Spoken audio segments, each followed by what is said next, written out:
এই দৃশ্য কিনা শেষে আমাকে দেখতে হলো, কিন্তু তবু আমার খুব জানতে ইচ্ছে করছে বাচ্চারা ঘুড়ি ভর্তি মোহর অলংকার সব ছড়াতে ছড়াতে যাচ্ছে কেন, আর গোপালের হাত দুটোই বা ঘাট থেকে বেরিয়ে দুদিকে ঝুলছে কেন? মহারাজ, আর একটা ব্যাপার কি আপনি লক্ষ্য করেছেন? কি বলো তো? গোপালের দেহ ভাড়া কাঁধে করে নিয়ে যাচ্ছে। হ্যাঁ হ্যাঁ, ওই তো মন্ত্রী, সেনাপতি, জ্যোতিষী আর পণ্ডিত।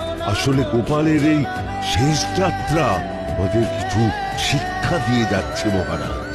এই যে দেখুন, যারা গোপালকে সহ্য করতে পারত না, এখন তাদেরই কাঁধে গোপাল যাচ্ছে।